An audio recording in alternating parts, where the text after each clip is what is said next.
Hello everyone, and thank you very much for attending our presentation. My name is Irfan Alambegi. I am an associate professor in the Faculty of Engineering and Applied Science at the University of Regina in Canada. I've been working with Smart Talk Beacon on research projects related to IoT security, attack detection, and quality of service. In today's presentation, I'll provide a brief introduction to the topic, followed by design issues, infrastructure requirements, protocol integration, required changes, technical requirements for replacing TCP/IP, and finally TCP/IP reverse compatibility.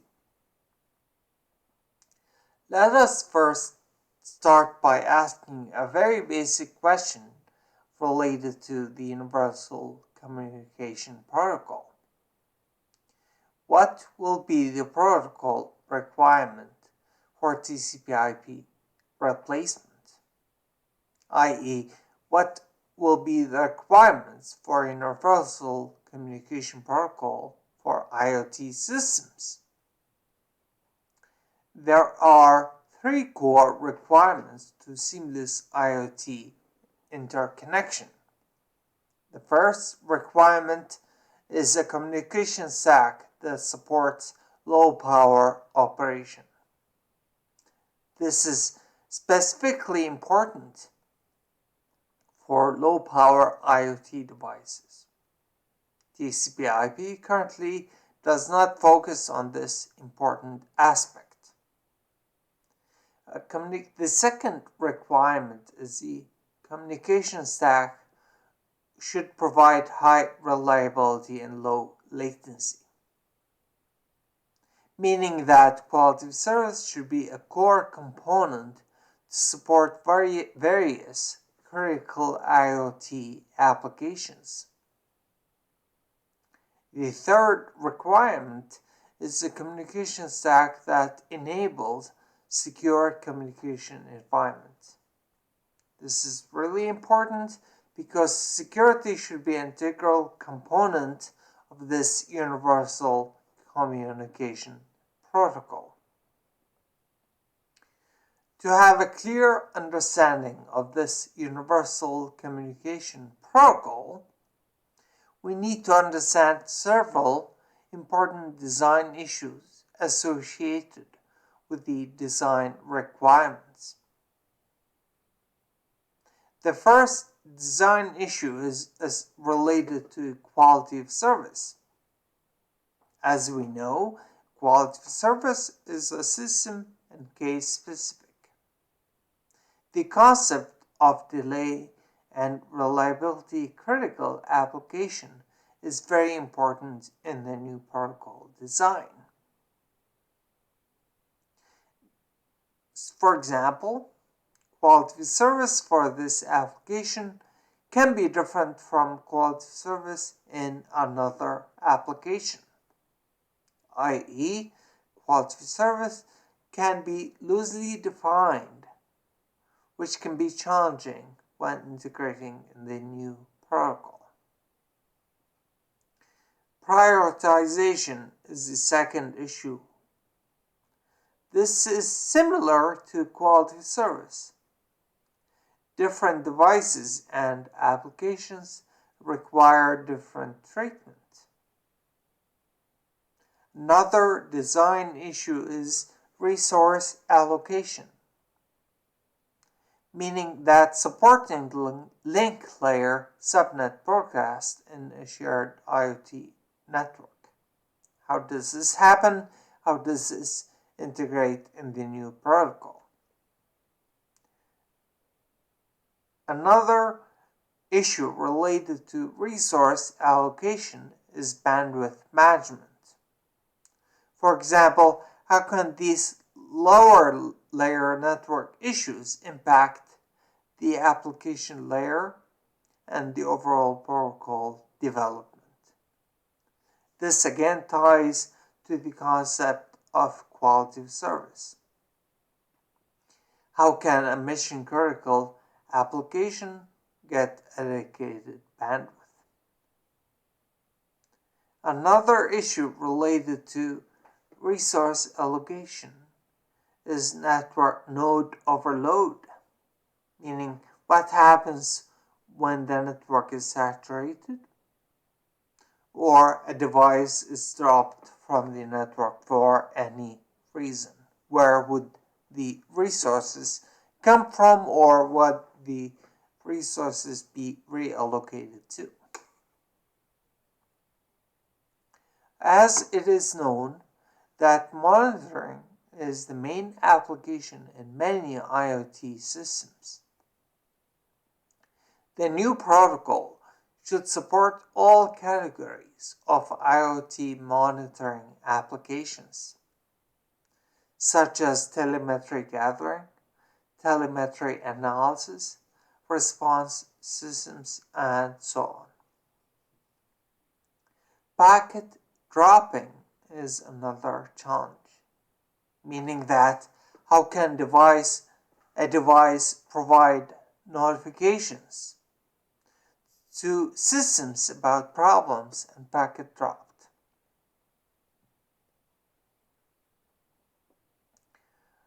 Remote firewalls is another example. To have a reliable security architecture, the protocol should build a relationship system between nodes. For example, up and down streams, and how to test the flow of information with the existence of firewalls and security. Another example is bad request system return.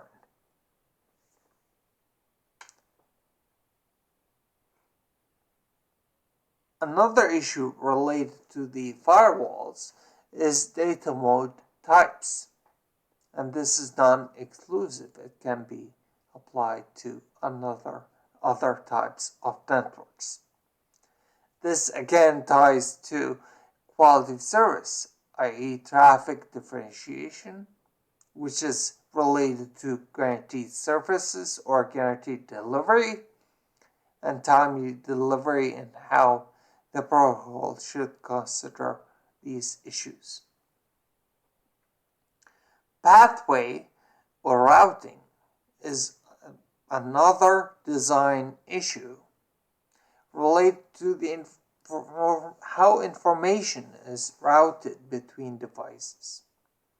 For example, how many routes exist from A to B, how data is gathered in telemetry applications, telemetry analysis, disaster recovery, and disaster prevention.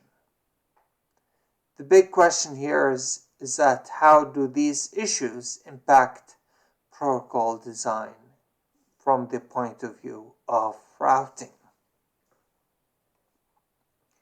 The protocol design also should consider privacy issues.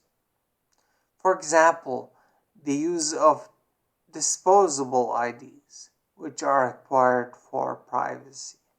If an ID does not exist anymore, how can the protocol preserve privacy when it is replaced by another one? The system has to define when to expose privacy to prevent abuse. This is specifically important for telemetry gathering applications and trace route functions in a system. So far, we talked about design issues related to networking stack. The replacement protocol will also require changes through the software stack. For example, in telemetry applications, how much bandwidth is needed to support a specific application. Another example is how can a system handle bad request returns, which really is applied for nodes and applied for node owners at the same time. Security management utilization is another important design issue, meaning that how can the protocol support different security mechanisms integrated within its operation. The third issue, which is related to management utilization, this is necessary for health awareness and quality of service at the same time. These issues will be discussed in more details in part 4 of this presentation. We now provide a summary of infrastructure requirements. The following 4 points summarize the infrastructure requirements for the protocol replacement: network operations, control components, information privacy and management, security and accountability. All of these issues include the design aspects we talked about in the previous discussion. One key component here is the regular validation of trusted nodes. Node relationships is very important. Next, we will discuss protocol integration, meaning that how will the protocol integrate across different communication platforms. This will require addressing several issues. These issues are related to guaranteed services. This must be end-to-end, from one device to another.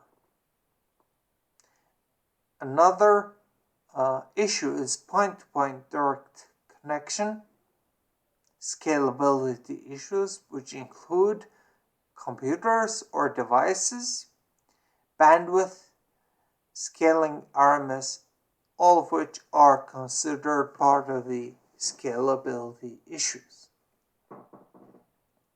Node functionality, which includes relationships, which is an important aspect in this category also.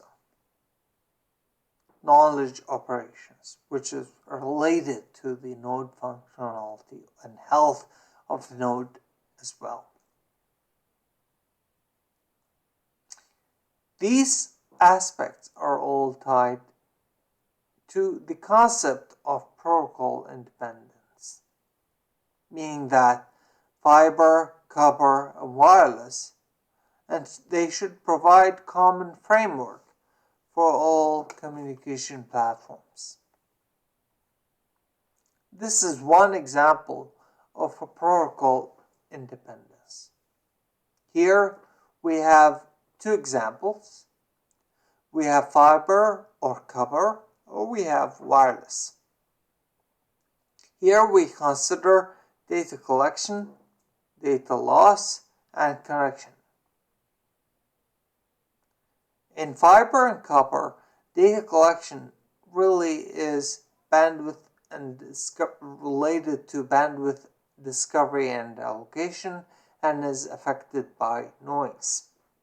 In wireless, the same thing. You have bandwidth availability. Shared bandwidth is an issue. Noise is definitely an issue. Latency in both cases is related to bandwidth availability, state changes in the network, and waiting period to access the medium, and jitter as well cause latency for data collection. Data loss is another metric. Data loss is rare in fiber and copper networks, but it's possible. It's very common in wireless networks because of the nature of the environment. Here, latency is caused by rebroadcasting every time the information is lost. The connection here is one-to-one in fiber and copper and broadcast or one-to-many in wireless.